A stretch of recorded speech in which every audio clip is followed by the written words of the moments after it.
जम्मू कश्मीर की cricket team ने Ranji trophy को अपने नाम किया। भारत दुनिया का सबसे युवा देश है।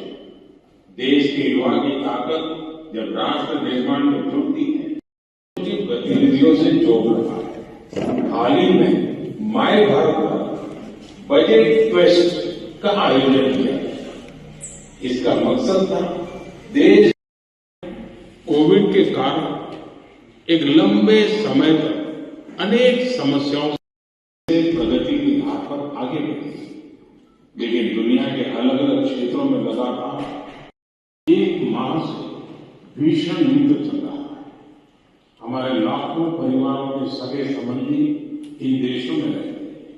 खासकर वे ऐसे 1 करोड़ से ज्यादा भारतीयों को वहां पर हर प्रकार की मदद दे रहे थे। इनकी वजह से भारत इन परिस्थितियों में डटकर मुकाबला कर रहा है।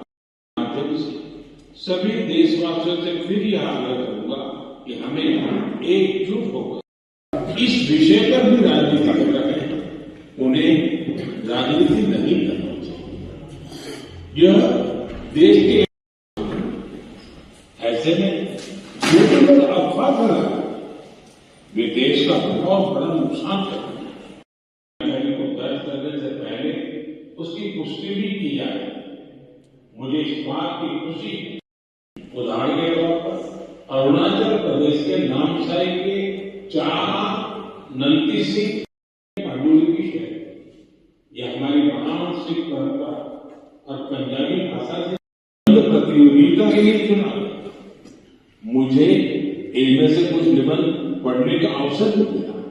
इनसे पता चला देश के यशस्वी प्रधानमंत्री श्री नरेंद्र मोदी जी ने एक अनोखी पहल को शुरू की है और शायद ही दुनिया में कोई देश का राष्ट्राध्यक्ष या स्थान पर बैठा हुआ व्यक्ति देश के करोड़ों करोड़ों लोगों के साथ संवाद करता हो।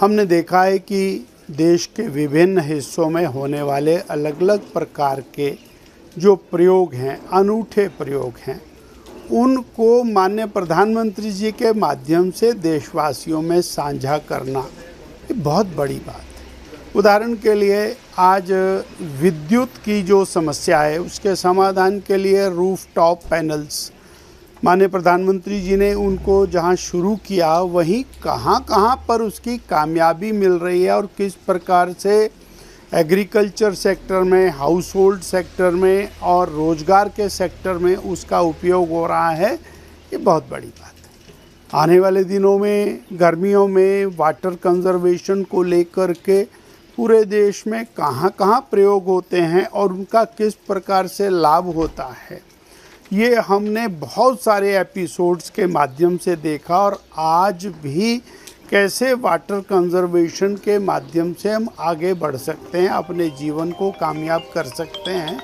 ये विषय और हमारे सामने रखने का प्रयास किया है।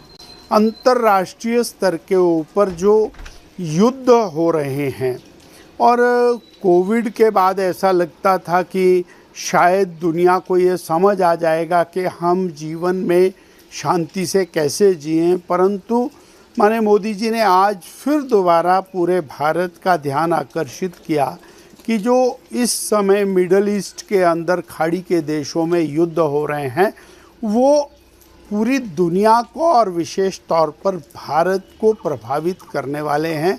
इसलिए हमको सजग रहने की ज़रूरत है, चौकस रहने की ज़रूरत है और आने वाले समय में हमारे सामने और बड़ी चुनौतियां आ सकती हैं।